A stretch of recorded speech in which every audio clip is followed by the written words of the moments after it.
مسئلہ کارکن کی حیثیت سے شکرگزار رہے ہیں، شکر پریس کلب کی ممبر کی حیثیت سے شکرگزار رہے ہیں، شکر یونین آف جرنلسٹ کے ممبر کی حیثیت سے جان محمد مہر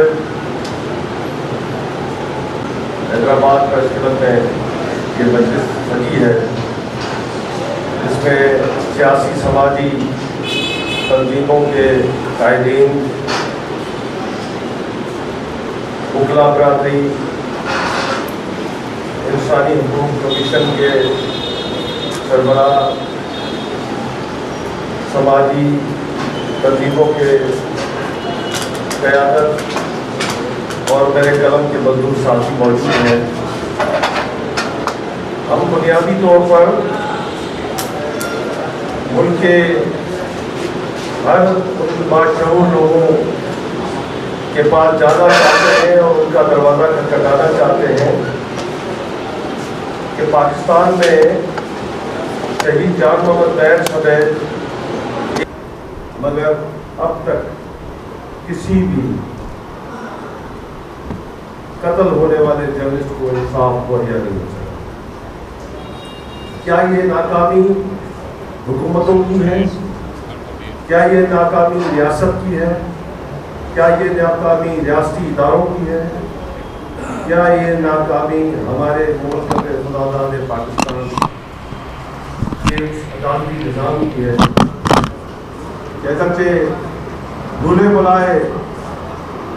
کسی مقدمے میں، کسی جرنلسٹ کے قتل کے مقدمے میں کچھ لوگ گرفتار بھی ہوئے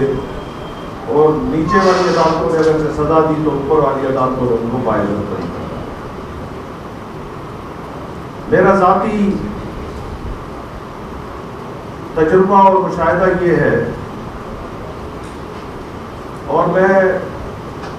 حیدرآباد یونین آف جرنلسٹ کے اس پلیٹ فارم سے سندھ کے،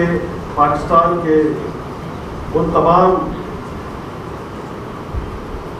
تاریخ راہوں میں مارے گئے جرنلسٹوں کے ورثہ، ان کے خاندان سے معافی کا طلبگار ہوں کہ اگرچہ ہم سارے جرنلسٹ مل کر جس دن اس ملک میں پہلا جرنلسٹ قتل ہوا تھا، ہم اس پہ اس طرح کھڑے ہو جاتے اور یہ عہد کر لیتے کہ جب تک قاتلوں کو منطقی انجام تک نہیں پہنچایا جاتا ہم خاموش نہیں رہیں گے، ہم اپنے روزمرہ کے کاموں میں نہیں الجھیں گے، ہم اپنے پیٹ کی آگ بجھانے کے لیے تو نکلیں گے، مگر اس میں سے ایک ٹائم ضرور، ایک وقت کا حصہ ضرور اپنے قتل ہونے والے جرنلسٹ کو دیں گے اور اس کی آواز بنیں گے، اس کے خاندان کے ساتھ کھڑے ہوں گے۔ تو آج ہمیں اس نمبر میں اضافہ ہوتے نہیں ملتا اور شہید جان محمد مہر ہمارے درمیان ہوتا،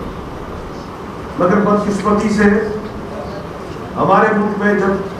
کوئی جرنلسٹ قتل ہوتا ہے تو سب سے پہلے اس کا ادارہ اس کے ساتھ کھڑا ہوتا ہے اور باقی صحافتی تنظیمیں اس ادارے کی پالیسی کو فالو کرتے ہوئے ان کے ساتھ چلتی ہیں۔ ادارہ اور اس کے جو ورثہ ہیں وہ آپس میں مشاورت سے آگے چلتے ہیں اور باقی ساری صحافتی تنظیمیں ان کے ساتھ شانہ بشانہ کھڑی ہوتی ہیں۔ ایک ٹائم کے بعد بہت سارے 148 جرنلسٹوں کے قتل کے مقدمات کو جب تفصیل سے میں نے ان پر ریسرچ کی تو جہاں پر خاندان کمزور تھے، ورثہ کمزور تھے، تو ایک ٹائم کے بعد ادارے نے آواز بلند کرنا بند کر دیا اور وہ کیس جو ہے وہ یا تو پولیس اسٹیشن کی ان کباڑ خانوں میں کہیں گم ہو گیا یا خانوں کے یا کورٹوں کے ان حفاظت والی جگہ یا جو بھی نام اس کا دیا جاتا ہے اس میں وہ کیسز گم ہو گئے۔ وجہ کیا ہے؟ وجہ یہ ہے کہ بنیادی کام ہر جرنلسٹ کے ساتھ جو مشکل میں مشکل وقت آتا ہے وہ تو اس کی شہادت ہے، مگر اس کے علاوہ بھی جو تمام معاملات کسی جرنلسٹ کے ساتھ پیش آئیں جو پروفیشنل طور پر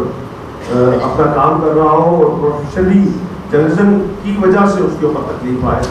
اس کے ساتھ Pakistan federation union of journalist اور صحافتی تنظیموں کو کھڑا ہونا چاہیے۔ مگر جس طرح میں نے کہا کہ جب اس کیمرہ کی آنکھ بند ہوتی ہے تو آہستہ آہستہ آواز دبنا شروع ہو جاتا ہے۔ Sukkur union of journalist, Sukkur press club نے یہ فیصلہ کیا ہے اور میں امید رکھتا ہوں پورے پاکستان کے پریس کلبوں سے اور پورے پاکستان کی جرنلسٹک برادری سے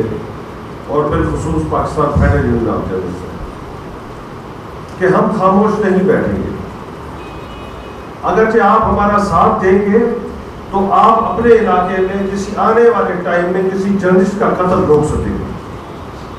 اور اگرچہ آپ ہمارا ساتھ نہیں دیں گے تو ہم اسی طرح بے سر و سامانی کی حالت میں قتل کر دیے جائیں گے اور ہماری ایف آئی آریں کٹیں گی، کچھ دن کے مظاہرے ہوں گے، کچھ لوگ اس پہ سیاست کریں گے، کچھ گالم گلوچ کریں گے، کچھ اپنے اپنے مفادات کے لیے کریں گے، اور ایک ٹائم کے بعد وہ مسئلہ ختم ہو جائے گا اور وہ ان فائلوں پہ دھول جمنا شروع ہو جائے گا۔ اب بھی آپ دیکھیں کہ شہید جان محمد مہر کوئی عام جرنلسٹ نہیں تھا، غیر معمولی جرنلسٹ تھا۔ اس کی کیپیبلٹی کیا تھی، اس کی بے باکی کیا تھی، وہ کس طرح کس نظریے سے ہر خبر کو دیکھتا تھا، وہ سب چیزیں آپ کے سامنے آیا ہے، اور میرے سے پہلے میرے بہت سارے معززین ساتھیوں نے اس پر بات کی۔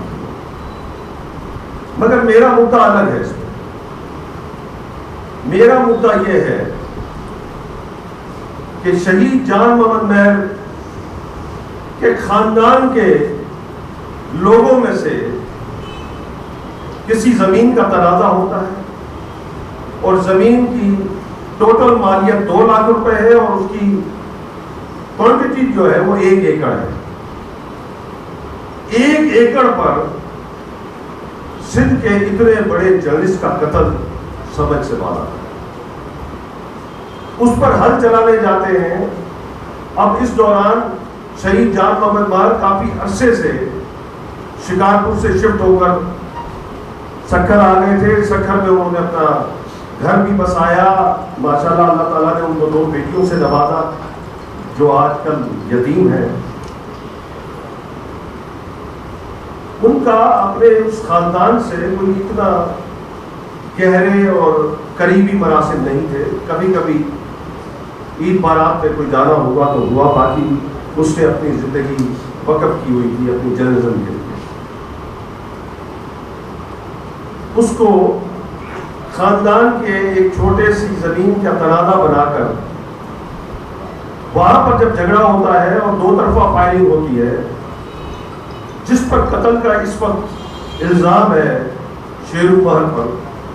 اس کے بیٹے نے پہلے آ کر اس کے خاندان کے لوگوں پر فائرنگ کی، وہ 2 لوگ زخمی ہوئے، جس میں ایک جان محمد کا بھتیجا بھی تھا اور دوسرا شاید بھانجا۔ ان زخمیوں کو وہاں سے اٹھانے نہیں کیا جا رہا تھا، انہوں نے پیچھے اطلاع کی، ان کے لوگ آ گئے، پھر فائرنگ ہوئی، اس پہ اس نوجوان، اس طرف والے نوجوان کو بھی گولی لگی، پھر 3 زخمیوں کو اسپتال منتقل کیا گیا۔ 2 دن کے بعد ان کا جو اپوزٹ گروپ ہے جان محمد کے خاندان کا، وہ انتقال کر دیا۔ جھگڑا اس خاندان کا آپسی تھا، انواد ان کو کیا گیا، اور بعد میں جان محمد نے اپنے بھتیجے کو گرفتار کرا کے جیل بھیج دیا، اور جان محمد کی جس دن شہادت ہوئی ہے اس کے دوسرے روز پر وہ بھتیجا ہائی کورٹ سے ضمانت لے کر باہر آیا۔ تو پھر اس میں جان محمد کا رول کیا تھا اور جان محمد کا قصور کیا تھا؟ اگرچہ جان محمد اپنے بھتیجے کو سپورٹ کرتا، اس نے غلط کام کیا یا اچھا کام کیا، برا کیا یا ٹھیک کیا، اگرچہ وہ اس کو سپورٹ کرتا، اس کو جیل جانے سے روکتا، اسے ایف آئی آر پر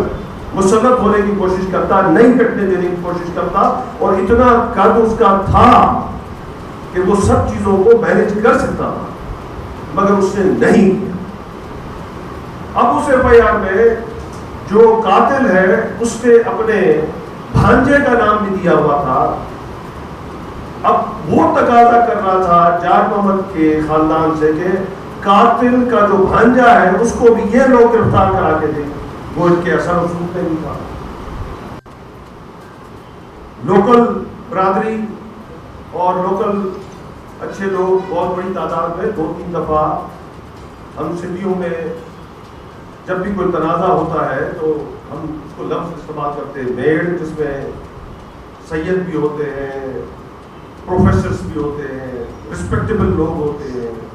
ان کو وہاں پر لے جایا جاتا ہے تاکہ وہ ان کو جا کر اس بات پہ آمادہ کریں کہ خدا را اس فساد کو بڑھنے سے بچائے اور اس مسئلے کا کہیں تصفیے کے ذریعے حل نکالے۔ 3 بار کو بھیجا گیا، مگر ان کا ایک ہی تقاضا تھا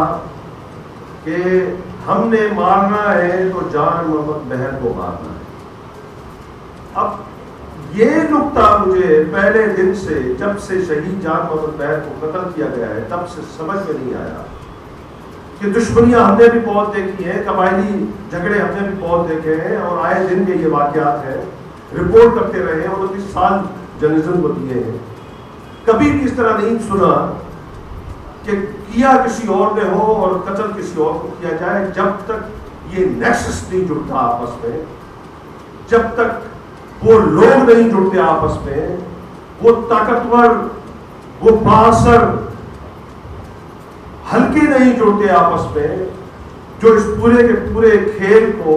اپنے طریقے سے ترتیب دیتے ہیں اور ان کو استعمال کرتے ہیں، اور اسی طرح ان کو استعمال کیا گیا، کیونکہ شہید جان محمد مہر کے جو CCTV فوٹیجز آئی ہیں، آپ کے قتل کے بعد کچھ دنوں کے بعد ایک ویڈیو وائرل ہوئی تھی جو ان کے قاتلوں کی طرف سے ایک بندہ بیان کر رہا ہے اور وہ اپنا قصہ بتا رہا ہے کہ جی ہمارا بھی بندہ مرا تھا اور ہمارے ساتھ بھی زیادتی ہوئی تھی، اس وقت یہ صاحب بھی کہاں تھے، ہمارا آواز کیوں نہیں اٹھائی؟ تو کیا آپ کا بندہ مرا، آپ کسی پریس کلب کے سامنے احتجاج کرنے آئے کہ ہم آپ کی آواز بنے؟ کیا آپ کا بندہ مرا، آپ نے کوئی جلسہ جلوس نکالا، کوئی دھرنا دیا کہ ہم نے آپ کی خبر روکی ہو کسی کے پریشر میں آ کے؟ آپ نے تو ایسا کچھ بھی نہیں کیا، تو پھر کس طرح آپ یہ الزام لگا رہے ہیں؟ اور جب وہ CCTV فوٹیجز اس قاتل کی ہم نے ان کے جان محمد کے غصہ کے خاندان کو دکھائی، تو جو بندہ ویڈیو کال میں جان محمد کے لیے برا بھلا کہہ رہا تھا اور اپنا کیس پیش کر رہا تھا، وہ مرکزی پہلا گولی چلانے والا بندہ ہے جس کا نام ہے جمعہ مہر۔ حالت ہے ہماری ریاست کی، حالت ہے ہماری حکومت کی، افسوس کرنا پڑتا ہے ہمارے پولیس ڈپارٹمنٹ میں۔ میں تو ذاتی طور پر اس بات پہ قائل ہو چکا ہوں کہ اتنا رپورٹ کیا ہے میں نے کچے کے ڈاکوؤں کو اور کچے کے پوری فنامنا کو، کہ کچے میں اس وقت دنیا کا جدید ترین اسلحہ جو امریکن استعمال کرتے تھے طالبان کے خلاف، وہ تمام کا تمام جدید اسلحہ بہتر طریقے سے اور بہت بڑے ایمونیشن کے ساتھ ڈاکو کے پاس اندر موجود ہے۔ پولیس کی اتنی کیپیبلٹی نہیں ہے، پولیس نے بہت بڑا تیر مارا، 4 چادروں والی اپنی بختر بند نہیں بنوائی، باہر سے بنوائی وہ فیل، پاکستان میں بنوائی وہ فیل، 4 چادریں چڑھوائی کہ اس کو گولی پار نہیں کرے گی، اس کو بھی گولیوں نے نہ پار کیا بلکہ اس میں اندر آفیسر شہید ہوئے۔ تو ایک طرف اسلحے کی کوالٹی، مقدار آرمی جیسی، پیراملٹری فورسز جیسی، اور دوسری طرف پرانے زمانے کی کلاشن کوفے اور زیادہ سے زیادہ بڑا ہتھیار G3 یا LMG، وہ ان کو کوئی نقصان نہیں پہنچا۔ تو میں نے بارہا پہلے دن سے میں ایک مطالبہ کرتا آیا کہ آپ چھوٹو بکھرانی جب پنجاب کے لوگوں کے لیے ایک بہت بڑا مسئلہ بن گیا، کیونکہ ہمارے ملک کی یہ بدقسمتی ہے کہ اگرچہ پنجاب میں زیادہ کرائم ہو تو اس کو کنٹرول کرنے کے لیے سب کچھ کیا جا سکتا ہے، باقی صوبوں کی کوئی پرواہ نہیں ہوتی۔ تو ہمارے حاکموں نے دیر ہی نہیں کی اور فوج کو وہاں پر بھیجا، اور اگلے